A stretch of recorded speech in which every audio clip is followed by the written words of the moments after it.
తిరుపతి లడ్డు గురించి చూసుకుంటే నిజంగా దాంట్లో జంతువుల కొవ్వు కలిపి అంటున్నారు కదా, అది ఎంతవరకు నిజం ఉండదు సార్? పచ్చి అబద్ధం రిపోర్ట్ వచ్చింది కదా. ఇప్పుడు చంద్రబాబు దేవుడిని కూడా ఇంతగా నీచి రాజకీయానికి వాడుకుంటాడు, ఇంత నీచ స్థితికి దిగజారుతాడని ఎవరు నేను ఊహించలేదు.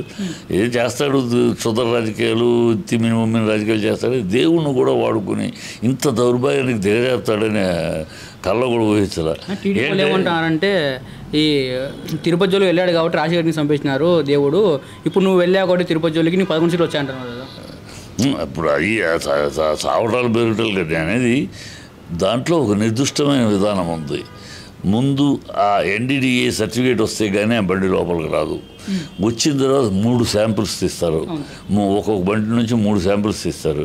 3 శాంపిల్స్ పాస్ అయితేనే ఆ బండి లోపలికి వస్తుంది, నెయ్యి పోర్టులోకి వెళ్తుంది, లేకపోతే బండి బయట నుంచి బయట వెళ్ళిపోద్ది. ఇలాగూ 2014 నుంచి ఇప్పటిదాకా 32 సార్లు, చంద్రబాబు పీరియడ్లో 14 సార్లు, వైఎస్ఆర్సీపీ పీరియడ్లో 18 సార్లు ఇలాగ తేడా రావటం, ఆ నెయ్యి అటు వెళ్ళిపోవటం. అలాగే ఈ నెయ్యి కూడా వెళ్ళిపోయి ఉంటుంది. ఇది నెయ్యి లడ్డూలో కలిసినట్టు, ఆ ప్రసాదంలో కలిసినట్టు, అది తయారైనట్టు అమ్మినట్టు ఒక భ్రమని అవకాశమే లేదు. ఆ నెయ్యిలు ఆ బండి రిపోర్ట్ వచ్చేదాకా బండి అక్కడ లోపలికి వెళ్ళదు. రిపోర్ట్ వచ్చినాక ఎస్ అంటే లోపలికి వెళ్తుంది, నో అంటే అటు నుంచి అటు వెళ్ళిపోతుంది, లోపలికి ఎంట్రీనే ఉండదు.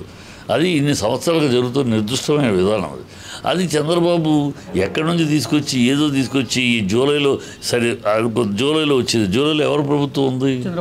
నీ ప్రభుత్వం ఉన్నప్పుడు వచ్చింది. దాన్ని ఎప్పుడుదో ప్రభుత్వం పెడతావేటి? చేతకాని మాటలు, దరిద్ర మాటలు కాదు. ఇది దేవుడిని వాడుకు మెట్లు కడగాల్సింది అసలు తెలియదు. సరాసరి ఏ ధర్మం తెలియదు. పవన్ కళ్యాణ్కి ఏదో చంద్రబాబు ఏది మాట్లాడితే దానికి తాళం వేయటం తప్పితే అది ముత్తైదువులు కడుగుతారు. మెట్లు కడిగెళ్తే ముత్తైదువులు, ఆ మొగాళ్ళు కాదు. అది తెలిసి సనాతన ధర్మం గురించి ఏం తెలుస్తుంది పవన్ కళ్యాణ్కి? ఇప్పుడేదో వేషం వేశాడు, కొత్త వేషం అంతే. సినిమాలో వేషాలు వేసాడు, ఒక గెటప్ తప్పితే ఏం తెలుసు? నిన్నటిదాకా నువ్వేం మాట్లాడావు? హిందువుల్ని నీలాగా ఎవరైనా తిట్టారా? నువ్వే తిట్టావు హిందువుల్ని. అసలు ఈ దేశంలో మతకల్లో కారణమే హిందూ నాయకులు, కారకులే హిందువులు అని మాట్లాడి నోరు కదా పవన్ కళ్యాణ్ది. నువ్వు కదా హిందువులు దారుణంగా తిట్టావు, దారుణంగా మాట్లాడావు. ఇవాళ సనాతన ధర్మం అంటావు. ఏం తెలుసు నీకు సనాతన? నువ్వు నీ దగ్గర నేర్చుకోవాలి సనాతన ధర్మం.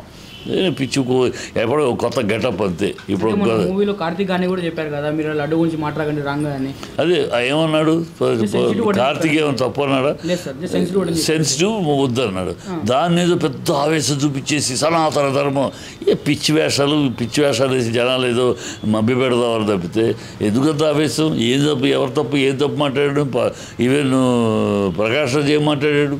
ప్రకాష్ రాజు ఇది నేషనల్ ఇష్యూ చేయొద్దు, స్టేట్ ఇష్యూ, అది నేషనల్ ఇష్యూ, పెద్ద ఇష్యూ చేయొద్దు. స్టేట్ ఇష్యూ ఇక్కడ తీసుకోవాల్సింది మనం చూసుకోవాలి. మన రాష్ట్రంలో, మన తిరుపతిలో జరిగింది, మనం కరెక్ట్ చేసుకోవాలి. ఇది నేషనల్ ఇష్యూ చేయక్కర్లేదు అని దాని తప్పే ఉంది. ఏదో పెద్ద ఈ పోటుగడికి ఏదో పెద్ద ఆవేశం వచ్చేసినట్టు ఏదో సనాతన ధర్మానికి బాగా, సనాతన ధర్మాన్ని గురించి మాట్లాడే అర్హత నీ నోటికి ఎక్కడ? నిజంగా బాప్టిజం తీసుకున్నారు సార్. అది బాప్టిజం వాడు కొడుకులు వేళ మాతా గుడిలో మోకాళ్ళ మీద కూర్చొని కొడుక్కి క్రిస్టియన్ బాప్టిజం ఇచ్చాడు. ఇవన్నీ నువ్వు సనాతన ధర్మం గురించి మాట్లాడే అర్హత, యోగ్యత నీకెక్కడిది? ఇవ్వలేదు. రాజకీయాల కోసం మా హిందూ వాళ్ళని దగ్గర మొన్నటిదాకా హిందువులు తిడితే, హిందువులే ఈ దేశంలో మతకలోలకు కారణం, హిందూ నాయకులే, వాళ్ళే రెచ్చగొట్టి చేస్తున్నారు, వాళ్ళ వల్లే మతకలో అని చెప్పి వాగిన నోరు నీ నోరే. నీ నోరు ముందు నీ నోరును ప్రక్షాళన చేసుకుని నీ నోరును కడుక్కొని ముందు దీక్షలు ఇప్పుడు వీటికి దీక్ష చేయాల్సి. నువ్వు పచ్చి అబద్ధం ఆడావు చూడు.